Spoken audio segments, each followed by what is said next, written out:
रमन बार बार दरवाजे की तरफ देख रहा था।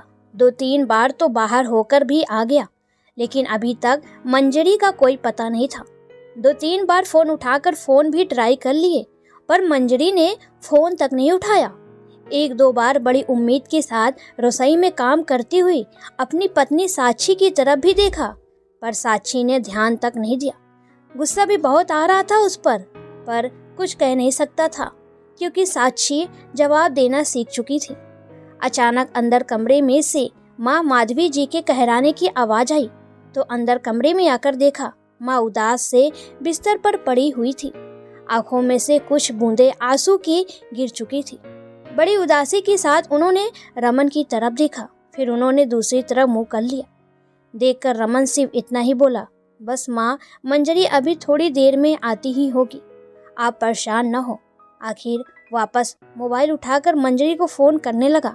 इतने में मोबाइल की रिंग दरवाजे पर ही महसूस हुई। बाहर जाकर देखा तो मंजरी आ चुकी थी। उसे देखते ही रमन बोला, मंजरी, तुम आज भी लेट आई हो, माँ कब से तुम्हारा इंतजार कर रही हैं। भैया जी क्या बताऊं, कितनी ही कोशिश कर लो पर ट्रैफिक के कारण लेट हो ही जाती है। अच्छा ठीक है, जाओ पहले माँ के पास जाओ। मंजरी अंदर कमरे में गई और दरवाजा हल्का सा लगा दिया। इधर रमन अभी भी गुस्से से अपनी पत्नी साक्षी को घूर रहा था, पर साक्षी निरंतर वैसे ही काम किए जा रही थी जैसे कुछ हुआ ही न हो। रमन लड़ने के मूड से रसोई में आया। इससे पहले कि वो कुछ कहता, साक्षी ने अपना टिफिन पैक किया और रसोई से निकलकर अपना बैग उठाया और अपने स्कूल के लिए रवाना हो गई। रमन को गुस्सा तो बहुत आ रहा था, पर क्या कर सकता था। आखिरकार उसने मंजरी के लिए चाय चढ़ाई और चाय का कप बाहर हाल में रखकर मंजरी को आवाज दे दी, मंजूरी, अपनी चाय ले जाओ। इतने में मंजरी निकल कर बाहर आई और चाय उठाने लगी, तो रमन ने पूछा, माँ ठीक है। उसके सवाल को सुनकर मंजरी ने रमन की तरफ देखा और कहा, हाँ भैया जी, माँ जी ठीक हैं। सुबह से कई बार पूछ चुका हूँ, पर वो कुछ जवाब ही नहीं दे रही थी। अभी भी रमन ने सवाल किया तो मंजरी ने जवाब दिया, वो दरअसल भैया जी, उनके कपड़े गंदे हो गए थे, इसलिए परेशान हो रही थी, शायद इसलिए वह आपको जवाब नहीं दे रही थी। ओह, तुमने कल जाने से पहले माँ को डायपर नहीं लगाया था। भैया जी, पर कपड़े तो गंदे हो ही जाते हैं, बस मैंने उन्हें नहला दिया है। चाय पीकर उन्हें कुछ खिला पिला देती हूँ। उन्होंने सुबह से शायद कुछ खाया नहीं और न ही कुछ पिया है। टेबल पर सब सामान ऐसे ही रखा है। सुनकर रमन को अपनी पत्नी साक्षी पर बहुत गुस्सा आ रहा था। रमन मंजरी के सामने ही बोला, कैसी पत्नी है मेरी, कैसी औरत है जिसे माँ की तकलीफ तक नहीं दिखती। अगर मेरी माँ की जगह उसकी माँ होती बिस्तर पर, तब भी ऐसा ही करती। कभी माँ के कमरे में जाकर झांकती तक नहीं। माँ सुबह से परेशान है, शर्म के मारे अपने बेटे को नहीं कह पा रही, तो कम से कम बहू होने के नाते वही पूछ लेती, लेकिन नहीं, पता नहीं मन में क्या लेकर बैठी है। सचमुच भैया जी, आपको पता नहीं कि भाभी जी मन में क्या लेकर बैठी है। मंजरी के सवाल से रमन चौंक गया। बस इतना ही कहा, तुम माँ का ख्याल रखो। रमन वहीं बैठ गया और मंजरी अपनी चाय लेकर अंदर माधवी जी के पास चली गई। बैठे बैठे ही अतीत के गलियारों में घूमने लगा, जब साक्षी उसकी दुल्हन बन इस घर में आई थी। घर में माँ माधवी जी, ननद वैष्णवी और रमन ही थे। साक्षी के आने के बाद सिर्फ 4 लोगों का छोटा सा परिवार, पर पता नहीं क्यों माधवी जी साक्षी से सीधे मुंह बात तक नहीं करती थी। वो हमेशा अपनी सास वाली टेक में ही रहती। उन्हें लगता कि कहीं उनके इकलौते बेटे को साक्षी छीन न ले। बस इसी कारण हर चीज में मीन मेख निकालना, उसमें 10 कमियां बताना उनकी आदत थी, और इस चीज का फायदा सबसे ज्यादा वैष्णवी उठाती थी। उसे बड़ा मजा आता था अपनी माँ को भाभी के खिलाफ भड़काने में। रमन अपनी माँ के नजदीक ज्यादा था, इसलिए वो भी अपनी माँ पर ही ज्यादा विश्वास करता था। इसलिए वो भी साक्षी को 2 बातें सुना देता। एक दिन वैष्णवी को कॉलेज अपनी नीली यूनिफॉर्म में जाना था, पर वैष्णवी अपनी यूनिफॉर्म निकाल कर साक्षी को देना भूल गई। यूनिफॉर्म गंदा ही रह गया। दूसरे दिन जब वो तैयार होने लगी तो यूनिफॉर्म गंदा देखकर उसने चिल्लाना शुरू कर दिया। माधवी जी ने देखा तो वैष्णवी की गलती ना देखकर उन्होंने साची को चिल्लाना शुरू कर दिया। तो साची ने भी कह दिया, माँ जी मेरी गलती क्या है, वैष्णवी ने मुझे ड्रेस दिया ही नहीं तो मैं धोती कैसे। बस इसी बात को माधवी जी ने पकड़ लिया और रमन के सामने रोना धोना शुरू कर दिया। यही सम्मान रह गया तेरी पत्नी की नज़र में मेरा, आज मुझे बातें सुना रही है, कल को घर से निकाल देगी, यही सिला मिलेगा मुझे तेरी परवरिश का। रमन में भी आओ देखा न ताओ, सीधा एक थप्पड़ साची के गाल पर जड़ दिया।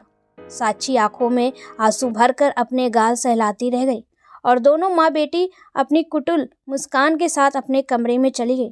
साची अंदर तक टूट चुकी थी, छोड़कर सब कुछ जाना चाहती थी पर जा नहीं पाई, क्योंकि माता पिता ने ये कहकर साथ ही नहीं दिया कि ये सब तो घर गृहस्थी में लगा ही रहता है। माधवी जी को जब ये सब पता चला कि इसके माता पिता इसका साथ नहीं देने वाले, तो उनके तानों की बौछार और भी तेज हो चुकी थी। वक्त यूं ही बीत रहा था। साची माँ बनने वाली थी, 7वां महीना चल रहा था। उस दिन बहुत बारिश हो रही थी। रमन, माधवी जी और वैष्णवी सभी घर में थे। माधवी जी ने साची को कॉफी बनाकर लाने को कहा।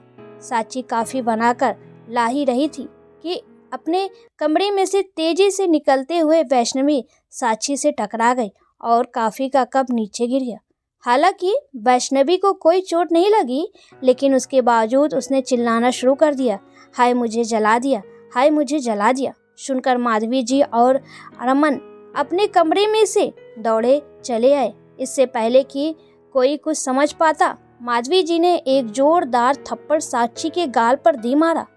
थप्पड़ इतनी तेजी से मारा था कि साची अपने आप को बैलेंस नहीं कर पाई और वहां रखे डाइनिंग टेबल से पेट के बल जा टकराई। टेबल से टकराने के कारण उसके पेट पर जोर चोट लगी और दर्द के मारे छटपटाने लगी। रमन तो कुछ कह भी नहीं पाया, पर साक्षी को छटपटाते देखकर रमन साक्षी को लेकर हॉस्पिटल लेकर रवाना हुआ। वहां पहुंचा तो पता चला साक्षी का मिसकैरेज हो गया। सप्ताह भर हॉस्पिटल में रहने के बाद साक्षी को हॉस्पिटल से छुट्टी मिल गई, पर अभी भी डॉक्टर ने उसे बेड रेस्ट के लिए कहा था। माधवी जी ने साफ कह दिया था कि हम इसकी देखभाल नहीं करेंगे, इसे इसके माँ बाप के घर छोड़ा।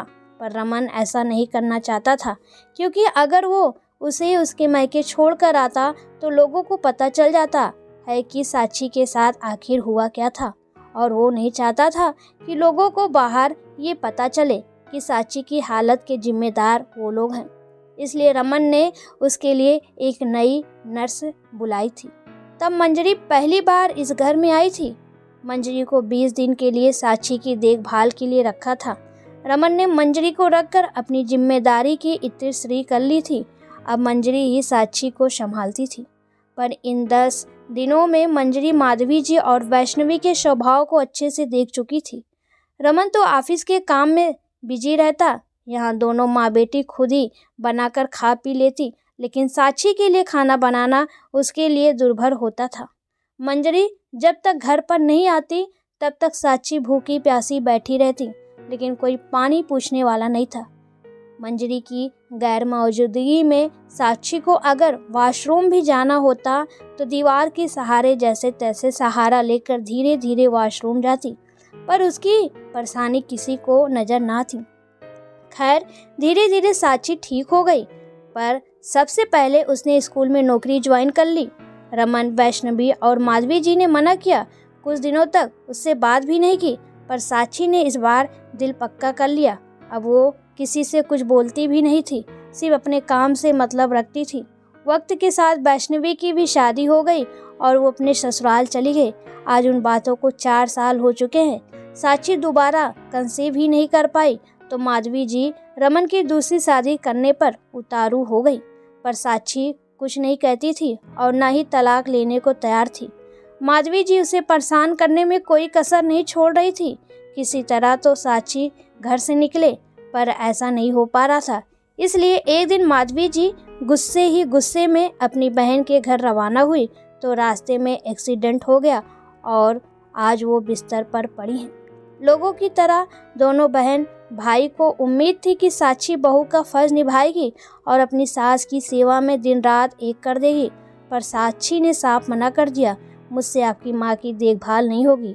या तो नर्स रख लीजिए या फिर इनकी बेटी को बुला लीजिए, क्योंकि हर थप्पड़ अपनी कीमत चुकाता है और मैं कोई देवी नहीं जो इतना कुछ होने के बावजूद भी इनकी सेवा करूं। जिस तरह से साक्षी ने घृणा की दृष्टि से माधवी जी को देखा था, रमन और वैष्णवी ही नहीं, माधवी जी की भी नजरें झुक चुकी थी।